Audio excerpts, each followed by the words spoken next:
여러분, 우리 어차피 일할 때 힘들 거잖아요. 에너지 쓰고, 감정을 쏟아붓고, 때로는 정말 지칠 때도 많을 거예요.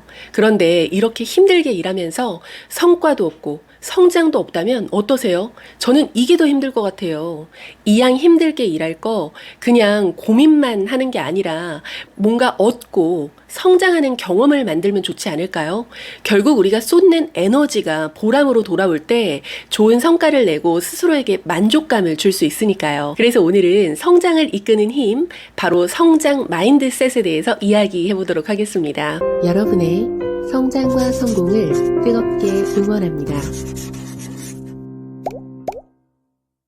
안녕하세요. 고객을 이해하고 서비스를 연구하는 박강사입니다. 박강사TV는 서비스업에 종사하는 모든 분들과 함께 배움과 성장을 실천합니다. 제가 서비스 마인드 교육할 때 가장 강조하는 것은요, 친절이나 매뉴얼이 아니라 바로 성장 마인드거든요.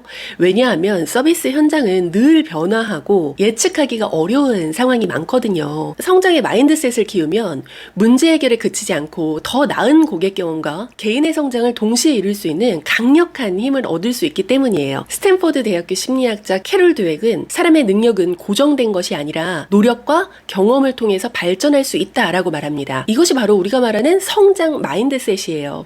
반대로 고정된 마인드셋을 가진 사람들은요, 나는 원래 이 일에 소질이 없어서 잘 못할 거야 라고 생각을 합니다. 하지만 성장 마인드셋을 가진 사람들은요, 지금은 부족하더라도 노력을 하면 조금 더 잘할 수 있어 라고 믿죠. 결국 이 차이가 문제에 대한 태도와 실패를 극복하는 방식, 그리고 성과에 큰 차이를 만듭니다. 실제로 연구에 따르면 성장 마인드셋을 가진 사람들은 더 높은 성과, 복잡한 문제 해결 능력, 감정적 안정성을 보이는데요. 이는 서비스직에 특히 중요하잖아요. 그럼 지금부터 서비스 현장에서 반드시 키워야 할 5가지 성장 서비스 마인드에 대해서 살펴볼게요. 첫 번째, 열린 마음입니다. 고객에게 열린 마음이 아니라 닫힌 마음 상태일 때 가장 큰 문제는요, 어떤 상황이든 단정 지어버리고 제대로 관찰하지 못한다라는 겁니다. 예를 들면 자주 불만을 제기하는 고객이라면, 이 고객은 맨날 까다롭고 맨날 이래, 진상이야 라고 낙인을 찍고 자세히 듣지 않게 되죠. 결국 고객의 진짜 문제를 해결하지 못하게 되고 고객은 무성의하다, 귀담아 듣지 않는다라면서 더 크게 화를 냅니다. 반면 열린 마음을 가진 직원은요, 이번엔 어떤 부분으로 문제 제기할까 라고 생각하면서 우선 고객의 이야기를 끝까지 들어줍니다. 포인트는 이 우선이에요. 이때 과거 경험이나 편견에 사로잡혀 있지 않고 새로운 문제를 바라보려는 태도를 유지하죠. 그러다 보면 회사 내부 시스템에 오류가 있었는지 혹은 고객 쪽 착오였는지 적극적으로 문제의 본질을 찾아낼 수 있습니다. 결국 고객은 내 이야기를 들어주고 문제 해결에 집중해줘서 고맙다라고 하면서 신뢰를 느끼고 회사에 대한 인식도 긍정적으로 바뀌게 됩니다. 두 번째, 건강한 자존감입니다. 서비스업을 하다 보면요, 자존심 상하는 일을 자주 겪게 됩니다. 내가 왜 이따위 말을 들어야 하지? 라는 생각에 짜증이 쌓이고 이런 일이 반복되잖아요. 점점 자존감까지 하락하곤 해요. 자존심은 남에게 지고 싶지 않고 내 체면을 지키려는 마음이라면, 자존감은요, 스스로 존중하고 자신의 가치를 인정하는 마음입니다. 자존감이 높은 사람들은요, 지금 이 상황에서도 내가 할 수 있는 게 있다라고 믿는 힘이 있어요. 그런데 자존감이 떨어지면 내가 이 일을 제대로 못해서 그런가 하고 스스로 탓을 하고요, 문제를 해결하려는 의욕마저 잃게 됩니다. 반면 건강한 자존감을 가진 사람들은요, 지금 이 상황에서 내가 할 수 있는 게 뭘까 고민하면서 고객의 불만이나 무례한 태도를 개인적인 비난으로 받아들이지 않습니다. 즉, 자존심의 상처보다 내 역할에 충실해보자 라는 태도로 전환할 수가 있죠. 이때 자신을 격려하고 지지하는 마음이 단단하게 자리 잡게 되는데, 그 덕분에 더 적극적으로 문제를 대응할 수 있게 됩니다.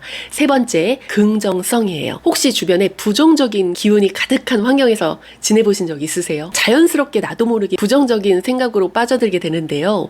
특히 서비스업은요, 기분 좋아서 나 찾아오기보다는 기분 나쁘거나 혹은 문제가 생겨서 찾아오는 고객들이 많다 보니까 하루 종일 그런 이야기를 듣다 보면 짜증이 쌓이고, 그게 결국 태도와 표정, 말투, 음성의 톤으로 나오게 되죠. 또 동료 중에서도 그거 쓸데없어, 괜히 일만 키워 하는 식으로 부정적인 말을 뿜어대는 사람들이 있으면 더더욱 의욕이 떨어지게 됩니다. 그렇지만 긍정성을 유지하는 사람들은요, 어려운 상황에서도 이 고객이 악다고 가사분인을 쓰는데 이 사람을 얼른 진정시키고 내가 이 상황을 빨리 마무리하려면 어떻게 해야 할까 하고 구체적인 목표를 떠올립니다. 무조건 긍정이라고 해서 괜찮아, 다 잘 될 거야 라고 외치는 것이 아니라 내가 최종적으로 원하는 건 문제 해결과 나의 컨디션 회복이야 라는 현실적이고 실행 가능한 방향으로 생각하는 거죠. 내 긍정적인 목표를 놓치지 않아요. 이런 긍정적인 태도가 결국은 스스로에게 동기부여가 되고요. 고객과의 대화에서도 차분하고 안정된 응대로 이어져서 문제 해결을 잘할 확률이 높아집니다. 네 번째, 유연성인데요. 고객이 매뉴얼에 없는 문제를 제기했을 때 저희 규정상 안 됩니다. 방법이 없어요 라고 단칼에 말해버린다면 고객은 그 회사가 문제 해결의 의지도 없고 융통성도 없는 곳이라고 판단할 가능성이 크죠. 실제로 이런 불만도 많이 나오고요. 물론 매뉴얼은 중요하지만 고객은 그보다 어떻게 해서든지 해결하려는 노력하는 태도를 원합니다. 예를 들면 저희가 해결 가능한 방법이 지금 현재 마련돼 있지는 않지만 이런 방법으로 시도해 볼 수는 있어요.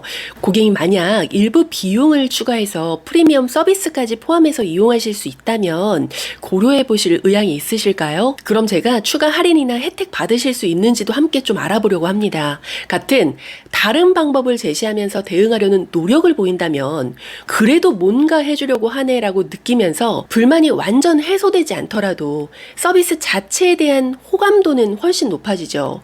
문제 처리 과정에서 시간, 공간, 담당자, 방법 등 다양한 변수를 고려해서 다양한 관점으로 적용하고 대안을 제시하는 것이 바로 유연성의 핵심입니다. 다섯 번째, 정서적 공감력이에요.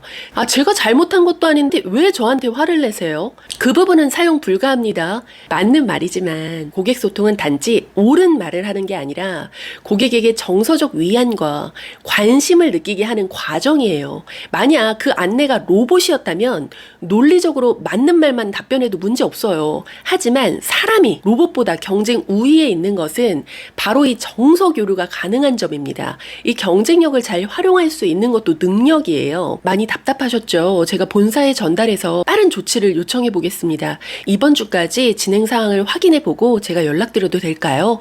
라고 말하면 고객은 이 사람은 나와 함께 문제를 해결하려고 하는구나 하고 화가 좀 누그러지면서 협조적으로 될 확률이 높죠. 고객 서비스의 핵심은 곧 사람과 사람의 연결이기 때문에 정서적 공감은 고객을 안정시키고 회사에 대한 신뢰까지 형성해주는 아주 중요한 요소입니다. 이처럼 열린 마음, 건강한 자존감, 긍정성, 유연성, 그리고 정서적 공감력은 서비스 현장에서 단순히 좋은 태도, 친절을 넘어서 실제 문제를 해결하고 고객 신뢰를 쌓는데 필수적인 요소입니다. 특히 성장 마인드셋을 바탕으로 이 5가지를 키우면요, 서비스직의 어려움이 그냥 힘든 경험으로 끝나는 것이 아니라 나 자신을 한 단계 성장시키는 발판이 될 것입니다. 우리는 스스로의 성장 마인드셋 과정으로 앞으로 이왕이면 무엇을 버릴지를 고민하기보다는 무엇을 키울지를 깊이 고민해봤으면 좋겠어요.